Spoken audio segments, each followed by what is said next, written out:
All right. YouTube is live.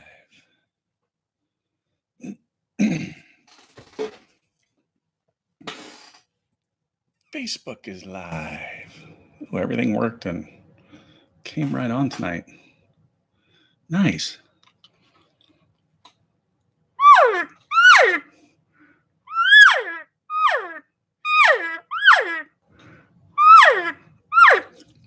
We're still a couple minutes early. Stephen James, how you doing, brother? Hey, congrats on your client's moose.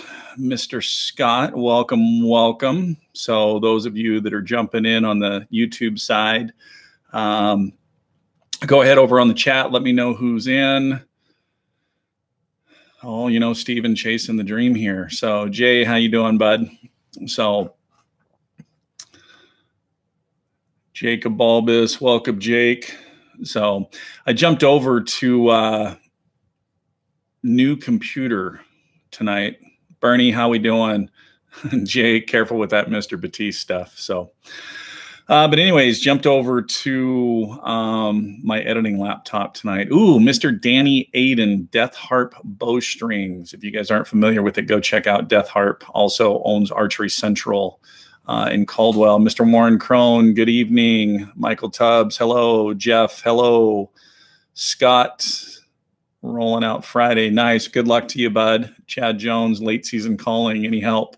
Yeah, Chad, we'll kind of talk about it. So tonight we're going to kind of do a 2018 Archery Elk season recap, kind of lessons learned. Also talk about a couple of other things that you guys have asked about. Going to go back and touch on some of the stuff that we've kind of talked about in the past. I posted a picture the other day of Bill. Bill is from Illinois, follows Elk Calling Academy, tunes into the Wapiti Wednesday Q&As. And I actually ended up meeting Bill and his hunting partner up where I was hunting. They had actually come out there to hunt, and they hunted for a few days, went back to Illinois, and then as we were relocating camp, actually ran into Bill as we were relocating and stopped and talked to him, and we pulled out the map and kind of gave him kind of some suggestions on where to go, and man, he went in there and got it done. But how he got it done, I think, is kind of important and something I think we need to talk about. Mr. Josh Mintz, how you doing? I have a big question for the Elk God, LOL. Jay, I'm not sure if that Elk God title is towards me or not, but yeah. Just like always, guys, as we're rolling along, if you have any questions, whether you're on, you know, the YouTube channel or on the Facebook, feel free to throw the questions in. This here is all about you guys. This is to answer your questions, kind of help you shorten that learning curve. Just like always, there are some things I can't go into that we do cover, you know, in the private lessons that students are paying for. But yeah, I'll do my best to answer those. So Bernie, heading out tomorrow for wife's elk hunt. It's been raining. What do you suggest? Take an umbrella. So rain gear. Now, rain actually is not a big deal. It is for you. Okay, Jay. Then, all right. So let's do this real quick. We had a question right here from Bernie about. So it's been raining. You know, the rain's really not going to affect them. Usually if there's a big front coming in, if there's a big storm front, they'll kind of hole up and this and that. But as the rain's there, if it's been there for, you know, a few days, they got to move, they got to eat. And especially once that storm, kind of that front moves on and clears out, their activity level really, really increases. So the thing about rain, and here's normally my take on it, if it's just a light drizzle, absolutely go out and hunt. But heavy downpours, I caution you on that, because that heavy downpour is going to wash away any tracks. It's going to wash away any blood. It's going to make it really, really difficult to, you know, track that animal. So, okay, Jay, go ahead and fire away, TJ. Vince, hey, Jeff, Warren Crone has a hard time pulling back his bow when he sees elk. What would you suggest? You know, some people get that way. They just get so amped up. They have a really hard time drawing their bow. I don't know what it is. It's kind of a mental psyche. It's one of those things that I talk about, you know, when you are training, when you are practicing, you know, go through a routine, and on every shot you go through that routine. So that way it just becomes automatic when you're out there hunting. So, all right, we got a few people on the YouTube side. Tony Walker, how you doing, bud? So, okay, there we go.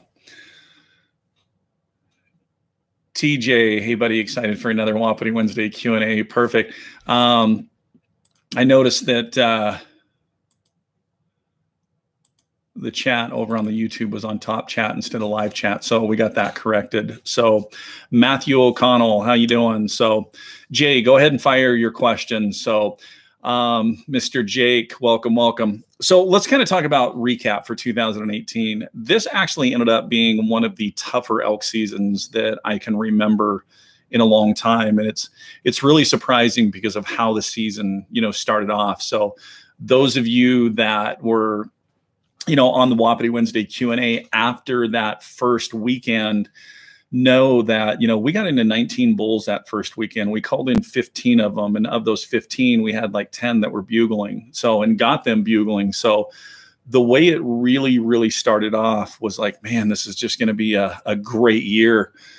Second weekend, we still had good response, still getting into good numbers. And then it's like the alien mothership came in and just sucked up every single elk, because that next trip we went up, we couldn't find an elk. We couldn't find a fresh track. And in fact, within a couple of days, in a 2-day period, you know, did 25, 30 miles on the boots, did shoot 60, 70 miles in the truck, just trying to locate, figure out what happened. Now, in our area, there was a few things that happened. One, there was some hound hunters that were running hounds, which I have no problem with that. They're within the legal season. You know, we're on public land. But it just seemed like a larger number of bear hunters this year than what we've had in the past. And then also we had an influx of out-of-state hunters. So you kind of have that combination of all that extra activity, and God, those elk just disappeared. So we really had to locate. We really had to get in the truck, do a lot of night bugling, and just cover miles and locate them. And we actually were able to, you know, locate some elk in a new area. We ended up relocating camp 50 miles and, you know, got on the elk. But the other thing that I noticed is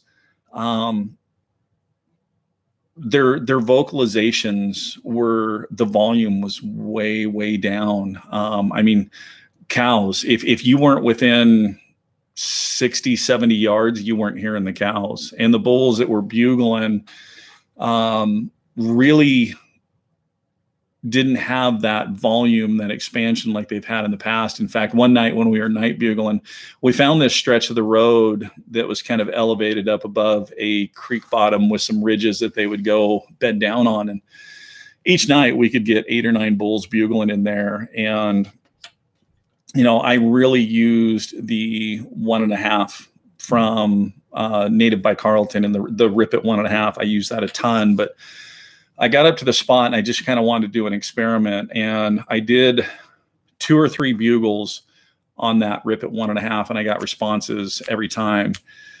And then I pulled out another reed that has just a tremendous amount of volume. And I hit that really high pitch. I hit that max volume, and I mean, it was crickets. Nothing, absolutely nothing responded. So definitely, you know, a lot softer. You know, Jerry just asked, do I believe it could have been a predator problem? It could have. It could have been a combination of predator. It could have been the increase in hunting pressure. So, you know, a lot of times when these elk get pressured, and whether it's by predators or a bunch of other hunters, what they'll do is they'll go into the heavier timber. Because that heavier timber is really knocking down the sounds. It's not traveling as far, it's not carrying as far, and they'll really turn the volume down a little bit. So we actually sat there and watched some guys. We got in, we had a bull going. Like I said, I was using that rip at 1.5 and just really dialing the volume down, and was getting a bull responding. He was working, and we had these guys that came in max volume, just trying to locate, trying to cover as much ground.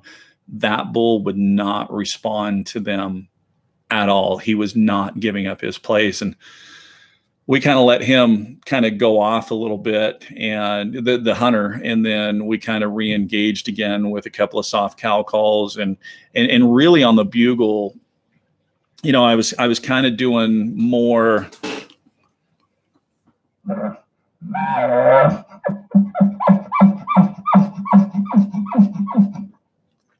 you know, being soft and just kind of going with those grunts and those chuckles.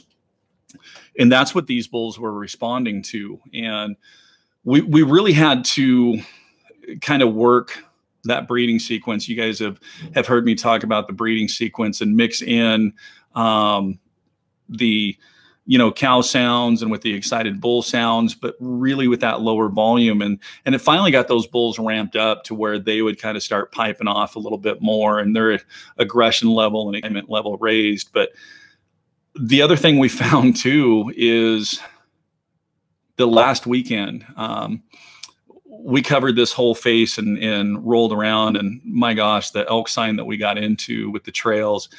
But we got out on this point and bugled, and we got this bull to respond, and we made our way down to where we were probably within 125 yards of him, set up, started calling, and we were there for a while. Not a peep, nothing came. And I said, hey, maybe we need to roll around this knob so he can hear us a little better. And we only walked 50, 60 yards, and there was 2 cows bedded right there. They were well within us calling. But the thing that I noticed is we weren't really matching our surrounding. So, you know, the 3 of us would kind of start cow calling back and forth a little bit, and then kind of do some of these huffs, these little soft chuckles, but we weren't matching our surrounding. Nothing else was really piping off that much. And so that's what, you know, talking to Bill the other night about his bull, you know, he worked up in there, got the response, started working close to the bull, found a trail that he could really cut the distance, and he got set up, and he only did enough sounds to keep that bull's interest, because the bull really wasn't cracking off every time he was responding. So he would just do a couple of soft cow calls, maybe a soft little bugle, and in turn, after time, he had to do it for quite a while, 30, 45 minutes. And finally that bull really started responding. And once that bull really started responding, Bill let out a couple of cow calls, the bull bugled immediately. Bill cut him off with a bugle, and that bull just came running in on a string. So again, we've talked about it in the past about matching your surroundings. If there's a lot of elk vocalizations, if there's a lot of elk sounds, then you can increase the number of times that you call. You don't have to wait in between each set as long. But if it's really quiet out there, you might have to wait 2, 3, 4 minutes in between. And don't do this great big grand, you know, bunch of cow calls, bunch of bugling. Just do 2 or 3 soft cow calls, kind of a low grunt with some chuckles, you know, something pretty soft on the bull side. So, all right, we had a bunch of stuff roll in here, so let me back up a little bit. Okay. My question is on Saturday. Oh, hold on. I'm here, LOL, missed last week due to work. Lucas, welcome.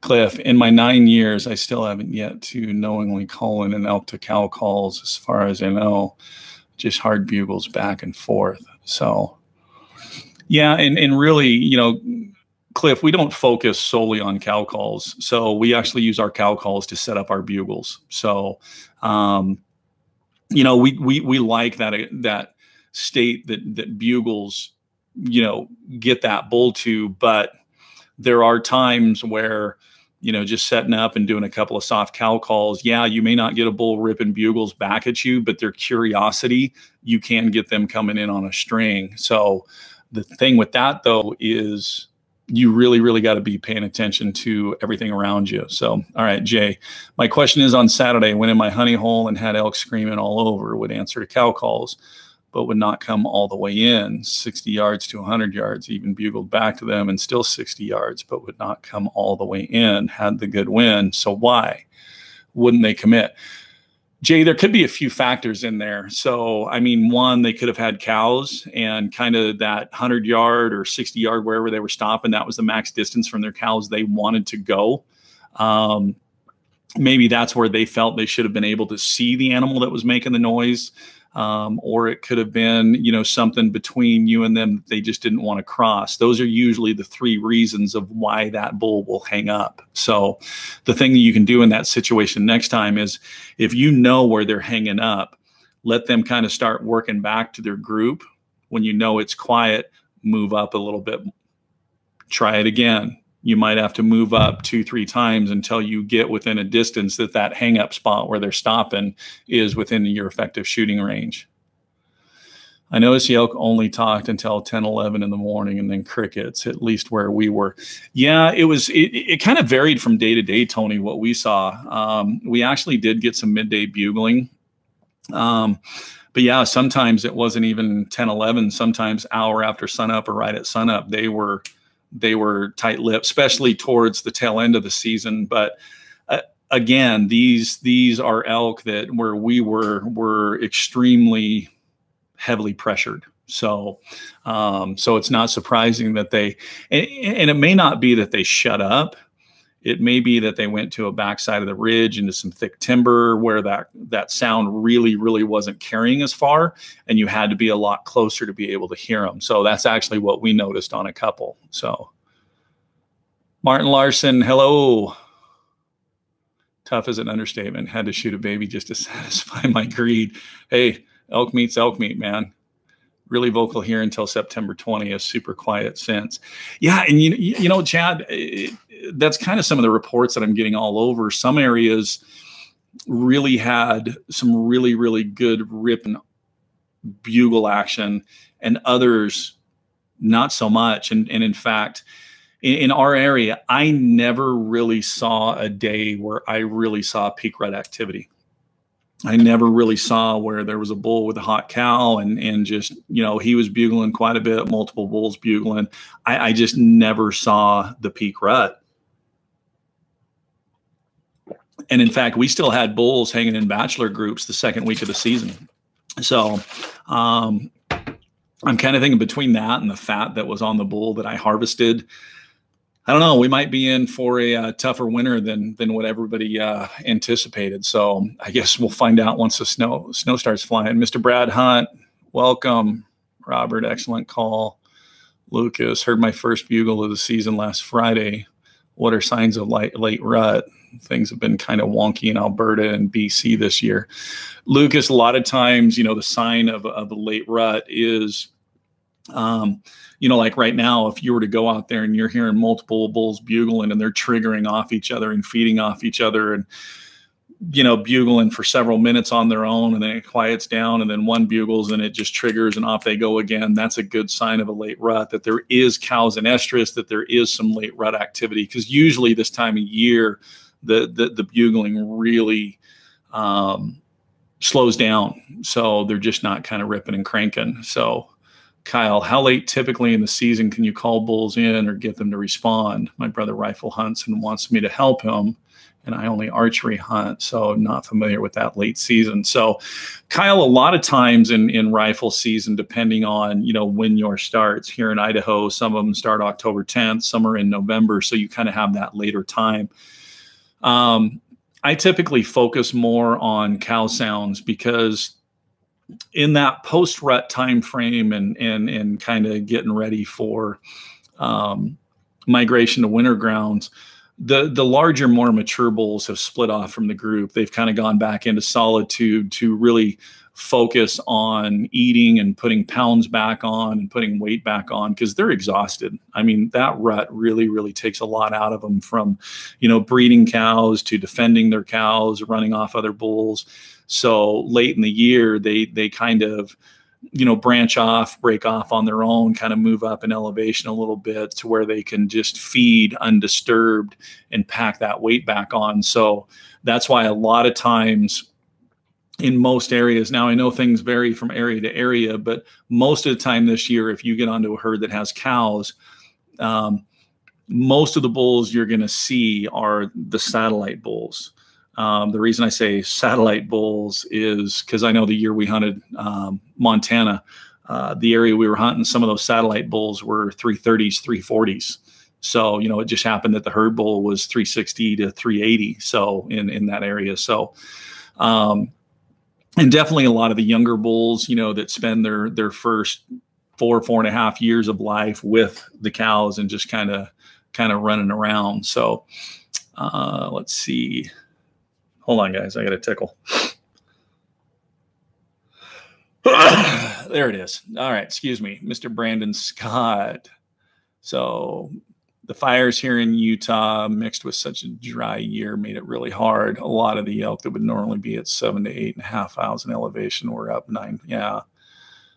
Once you get up there, they would all shift back down to lower spots. Lots of cat and mouse. Yeah, it kind of sounds like it. So, I know a couple of people have talked about, the drought year, the dry year, not much rain. They weren't finding elk in places that they have in the past. So, here's the thing to consider on years that you have good rain, that you have good moisture, that feed is dispersed. So they have a lot more areas that they can break up and they can go into to get that feed. But on drought years, those feed areas are concentrated more. And because they're concentrated more, you have a lot more elk that go into that area, and they might be on the move more because they don't want to overgraze that feed area. So they may be on a 2, 3, or 4 day rotation to where they have all these different feed spots, and they're just, mixing around. So that way, when they come back to this feed spot in 2, 3, or 4 days, that feed has had a chance to grow some new leaves, or, something has happened. So elk are really, really good about not overgrazing their feed areas. So, so that's why a lot of times in drought years, you really have elk that are a lot more mobile. So they're not staying so close in the same place or the same pattern. So they're moving around, quite a bit. So Scott Brown, how you doing? I think weather was the biggest problem in Colorado. It was very warm. Yeah. And actually we had that too. That first weekend, those first few days, God, it was perfect. We had, lows 32 to 34, highs, upper 50s, absolutely perfect for good elk activity. And then, man, we kind of warmed up to where we were, in the mid 70s up there during the day, which is pretty dang hot for mid-September to later September. And it's just finally started to cool off. So yeah, definitely I would say weather had a part to play. So John, this is my first year calling elk. Love your live Wednesdays. Has helped so much. Didn't harvest an elk, but had a few responses. John, and that's awesome. That's the kind of stuff that I like to hear right there is that you guys are finding value in what we're doing here, the information that we're sharing, and you're finding success with it out there. And, success, that's a conversation that is different amongst different people. I know on a forum the other day I saw where the author of the thread was basically like, his only definition of success is harvesting an animal. He says, I go out there to kill an elk. If I don't kill an elk, the season's a failure. Where other people, like John right there, where you said you got responses, so first time getting responses, that was a success. So success is defined differently in everybody else's eyes. So some of those people that just only focus on that success or that harvest factor, I really think they're missing out on so much of the journey. But that's their choice. So that's how they choose to do it. But in my opinion, if that's all you focus on, you really start putting a lot more pressure on yourself, and it really takes kind of some of the fun out of it. Casey Gepford, how you doing? So Cliff, have to say what you're describing is exactly what I experienced. Yeah, Cliff, this is what I'm hearing from everybody. DJ 6x6 came in, but he came in silent. Yeah, a lot of people are talking about silent bulls. Aaron Swift, Brian Woods, Matthew O'Connell. Will location bugling still work as rut slows down? Yeah, you might still get a bull to be able to crack off, especially if there's some late ruts going on in the area. If there's late ruts, not only will location bugling work, but, setting up and doing the breeding sequence will work. And, you're raking all of your aggressive bull sounds. All those are going to work in a late rut type environment. Garrett Weaver. So, just an FYI, guys, Garrett Weaver, his podcast, On Point with Garrett Weaver. He and I are getting together Sunday, and we are going to record another podcast together. So we'll let you know as soon as we got that done and it's live. So if you do not follow On Point with Garrett Weaver, make sure you go over and follow his podcast. So with the storm from Rosa and the weather patterns coming in this weekend, it will cool off a lot. Would this weather pattern be enough to kick off the full rut? Scott, that's kind of a tough question to answer without really knowing what's going on in that area leading up to this point. The area you're hunting could have been one of those that had a normal rut year that, around that autumn equinox, they did the full on rut. Really hard to say. So, TJ, can you give an example of lower volume call? Yeah, absolutely.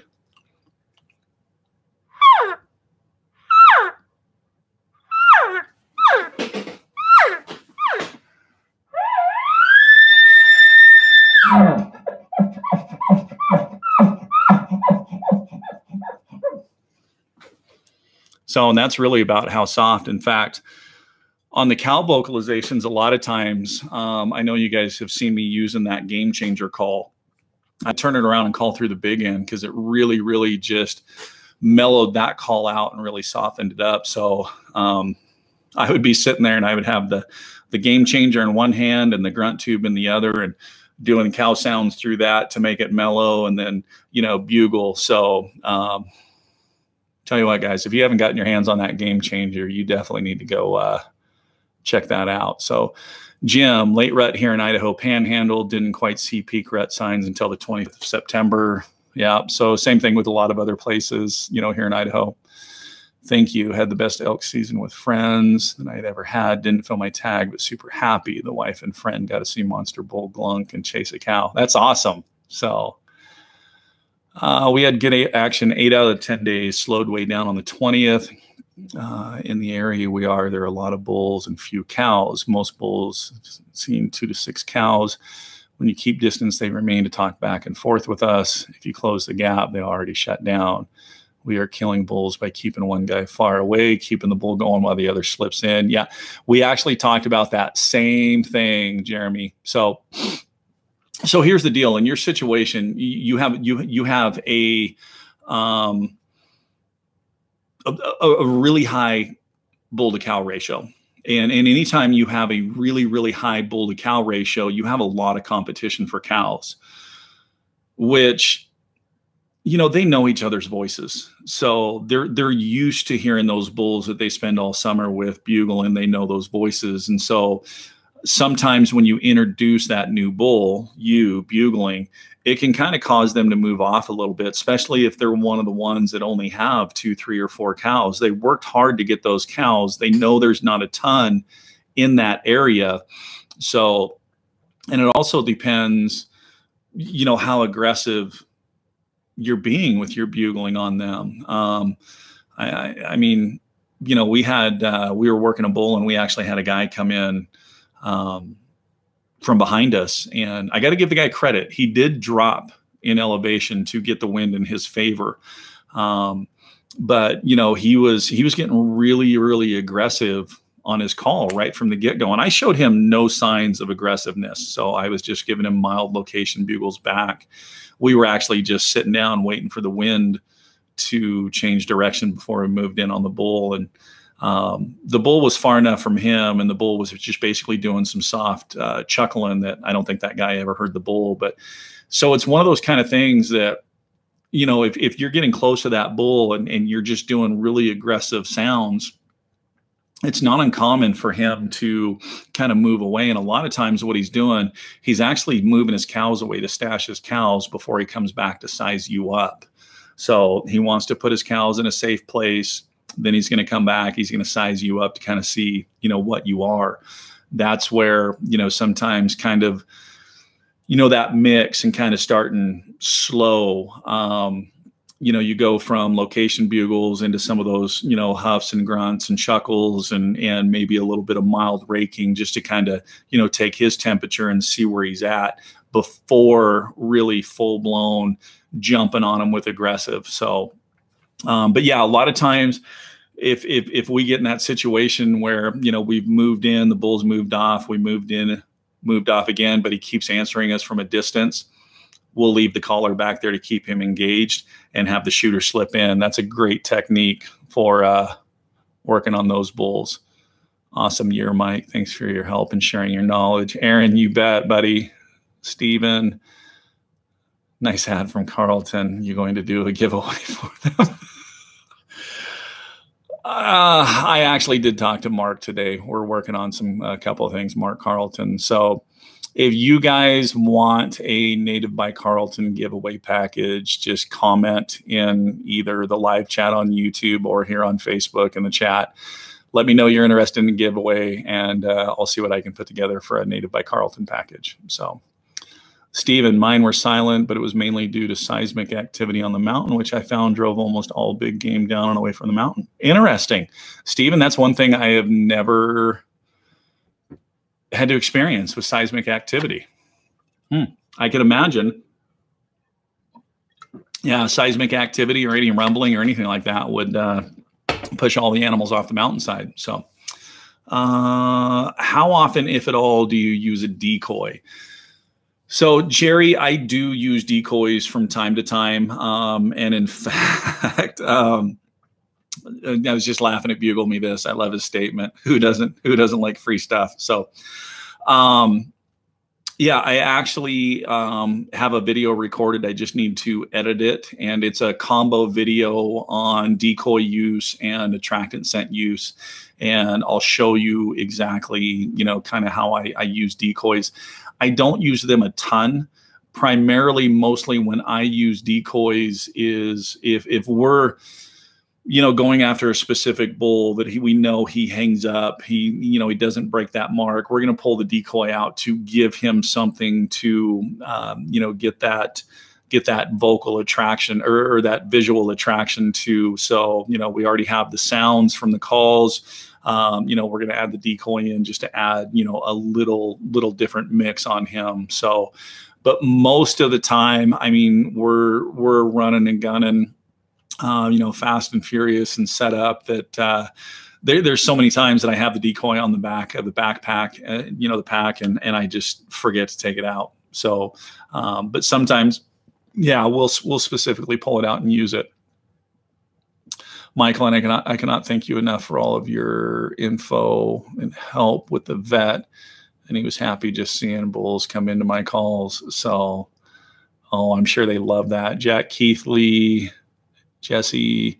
Oh, Jack, do you get your giveaway running yet? So for those of you guys on Facebook, go over and like and make sure that you are on the Outdoor Hunting Addiction page. So Jack has a giveaway that I think he's currently running it right now. I'm not sure everything on the prize package, but I do know one of the things is 2 free lessons from Elk Calling Academy. So make sure that you get over there to Outdoor Hunting Addiction on the Facebook page or Instagram and follow that so that you're in for the giveaway. Jesse Lopez, welcome. Aaron Swift, Game Changer is legit. Absolutely. The more I use that little call, just the more I'm blown away at how remarkable that call is. Definitely plan on getting my hands on it for next. Thanks for all your knowledge, bro. Jack, you bet. Larry, howdy. I'm sorry I'm late, just tuning in. What did I miss? Ooh, Larry, unfortunately, I don't have a timestamp of when you came in, so really hard to say.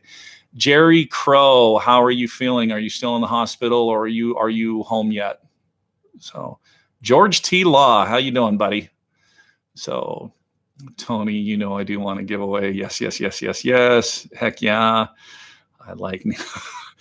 Okay, so I think it's a resounding yes on the Native by Carlton giveaway. So I will get a hold of Mark, and we'll get a little prize package put together with a little bit of apparel, maybe some calls or two. And he and I have kind of started working on a couple of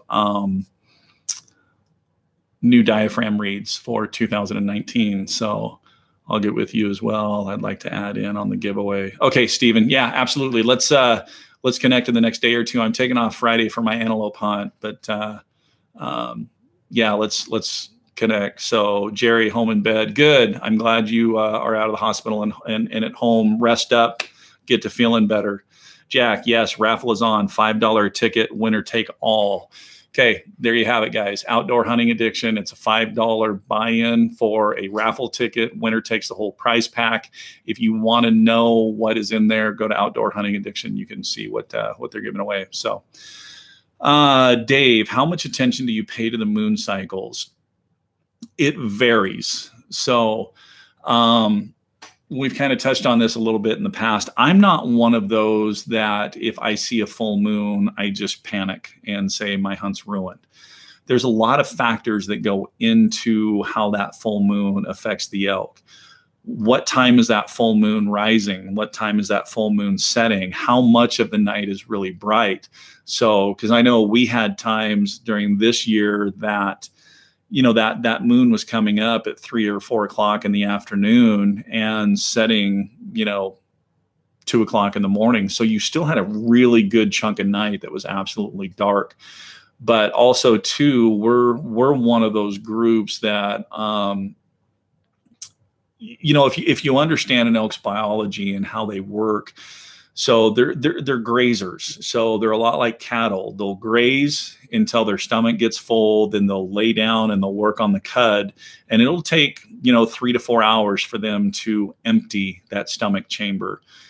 As soon as that stomach chamber is empty, they're back up and feeding again. So if you have a full moon and those elk are bedding down within an hour of first light, within 3 to 4 hours, they're going to be back up on their feet. They're going to be feeding. They're going to be milling around. They're going to be getting water.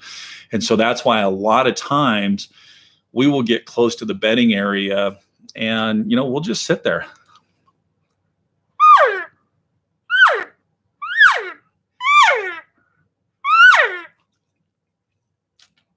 Two, 3, 4 cow calls, go quiet for 3, 4 minutes, break those cow sounds again. And we'll sit there for 45 minutes to an hour. But if you're going to do this, pay attention, because a lot of times these bulls are not going to make any sound. They're just going to slip in quiet. And the thing is, too, it may not just be the bulls. You may have cows that are slipping in on you, younger spikes and satellite bulls slipping in on you. If you just want to put an elk on the ground, this is a great technique. So that you can, get close to those cow sounds, be patient, really scanning in between each calls and waiting. And like I said, you spend that 45 minutes to an hour there, something's going to come in. They're curious. They're herd animals. They're going to come check you out. So 4-season elk, Colorado, what kind of calling or just spot and stock? Larry, bull or cow, what are you going for? And 4th-season elk, what is the time frame on that? So just being able to go is a success. Jerry, I like it. Great attitude. Different Jerry, thanks for all the great information. Got to get up at 4 a.m. I'll finish watching at work tomorrow. Thanks. Have a good night, Jerry. Okay, Larry, cow, what time of year? When does the hunt start? So while I'm waiting for that, thank you for well wishes. Glad this didn't happen in the woods. Got my tree stands hung for late season blacktail. Darn MLB playoffs. See, look at that. The only problem is, Freddie, you're jumping in here late. We already did a plug and talked about your game changer. So you weren't here to witness it. So, but okay, Larry, cow sounds or your cow hunt, 4th season late Colorado. You're probably going to be hunting transition areas, kind of where they're staging to, sorry, brother. It's okay, Freddie. I'm just giving you a bad time. You know, these elk are going to kind of be staging, eating, getting ready for their migration to their winter rounds. The fact that you are hunting cows, you want to focus on that maternal instinct of that cow.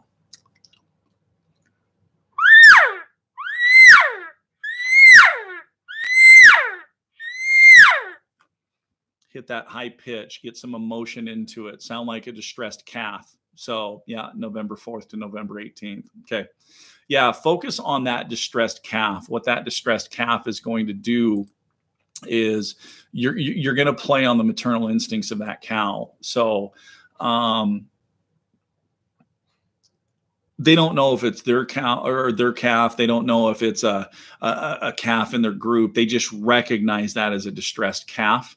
And those cows will want to come over to check it out to try to protect that calf. Maybe that calf is separated from the group, not sure where everybody's at. They're panicking. So that distressed calf is a great, great tool. So keep in mind, you are out there calling and making that sound of a distressed calf during a cow hunt, during rifle season. So be smart about it. Protect yourself and be safe. In fact, that kind of leads me into the next subject. So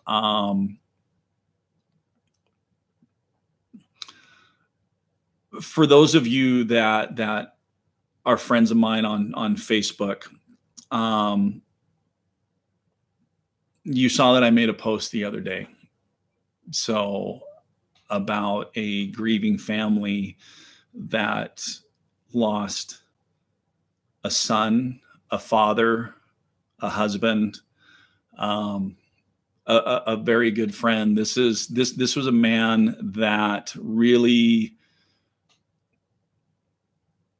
is somebody that a lot of us looked up to.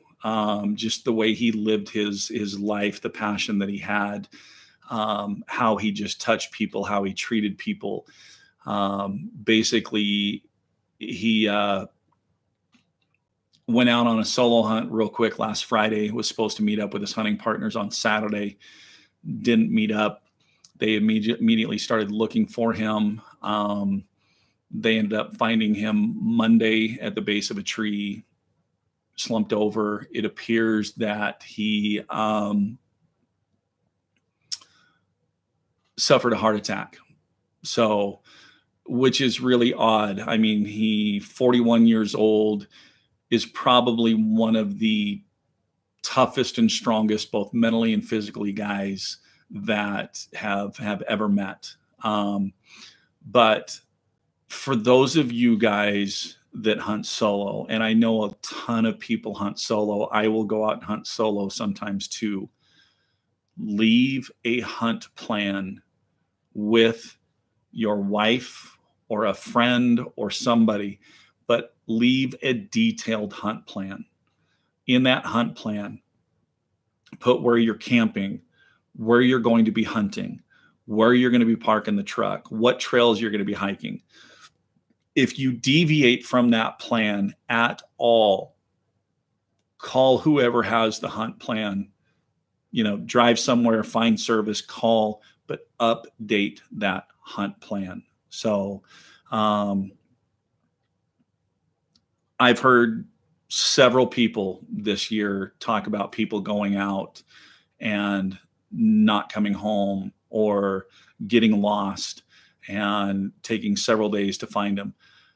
The hunt plan, guys, it's something that I have gotten into the last several years, with my wife. And one thing that I've even started doing with OnX, to where OnX, you can get a subscription to where you can log into your computer and you have it on your phone. I will log into it on my computer when I leave. And when I'm out hunting, I will actually turn my tracks on each day and then delete them at the end of the day. But with the tracks on each day, my wife can log in and she can know exactly where I'm at. She can see that I'm still moving, that I'm in a different spot, that, so just the information, guys, don't be stingy with it. Give as much detailed information. Now, he did leave a little bit of a hunt plan, and that kind of what led to, finding him. His truck was parked where he said it was going to be. But, we still don't know exactly, what happened. When he passed, we know he went out Friday. Did it happen Friday night? Did something happen? And it was Saturday, but because of this hunt plan, and if you're supposed to meet up with a group and you don't meet that group that you're supposed to meet with also has your hunt plan, and they know exactly where you are. So, they can come look and find for you or look for you. So, what to do about a cow that comes in hot and doesn't stop. So, about the, you'll get elk sometimes that come in that are hot, whether it be a cow or a bull, and there's not much you can do to stop them. So, actually a lot of times, kind of a little nervous bark, just something like that can be enough to stop them. So, Mountain Tough, how you doing? So, all right. I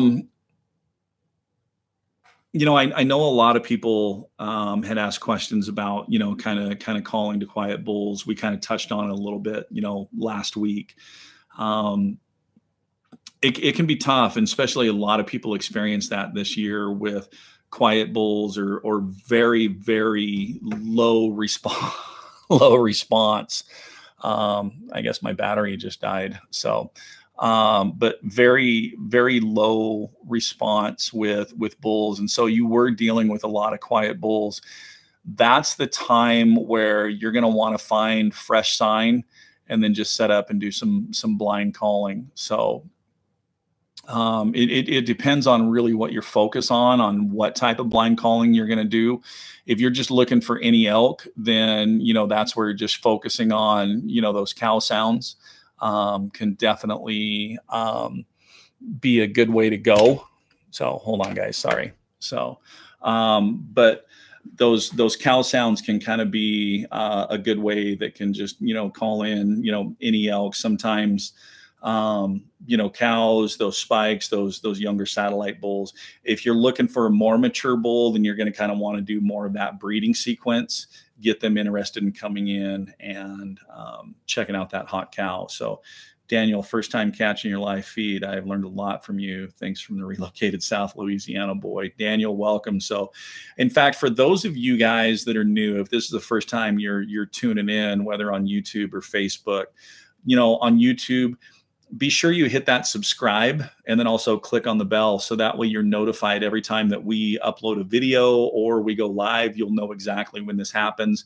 For those of you that are on Facebook, make sure you like the page and turn on notifications. So that way you guys are notified as well. So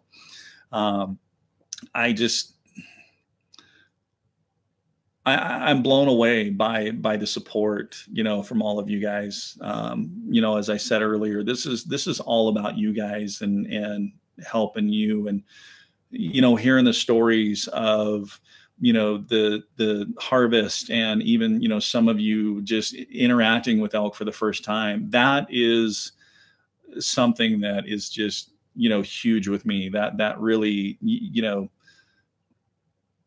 means a lot. And I love hearing the success from you guys. So, all right. So we're going to go for about another 10 minutes. So if you guys have any more question, make sure you get your questions in here. We'll go for a little bit. Some of the upcoming videos, like I said, the combo, I know Friday night videos have really not been, getting uploaded just because hunting, I haven't had a lot of time to edit stuff. I still do have, like I said, I'm taking off this weekend for an antelope hunt, and then my wife's rifle cow hunt kicks in. Our deer hunts that my wife and I are doing together kind of kick in. So bear with me. I do have videos that we're filming. I had a couple people ask if I would do a pack dump. For those of you that don't know what a pack dump is basically I just dump everything out of my pack and show you exactly everything that I carry each day on the hunt. So that'll kind of help you, put a list together. What type of call would be the best to start learn with? So, John, that's kind of a tricky question to answer because it really varies from person to person. So if you're wanting to learn a diaphragm read, the thing I would recommend is get a read from Phelps, get a read from Native by Carlton, and get a read from Rocky Mountain Hunting Supply. That's going to give you 3 different size reads. You're going to find out which one really fits you the best. And that's the easiest way. Let the read choose you. So if you can't use diaphragm reads and you're looking for external type calls, on the cow calls, the custom from Native by Carlton is a good line. The Easy Estrus from Phelps is a good line. The Trophy Wife from Rocky Mountain Hunting Calls is a really good open read cow call. Those are all 3 that I really like. 208 Custom makes a really good open read cow call. Harrison Calls out of Oregon makes a really, really good open read cow call, nice and soft.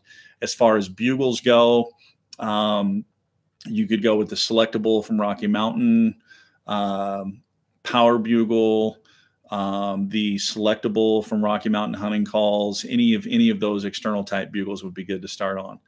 Will snow affect a cow's behavior? Brandon, it really depends on how much snow. If they can still get to their feed, they're going to stay in that area and still feed.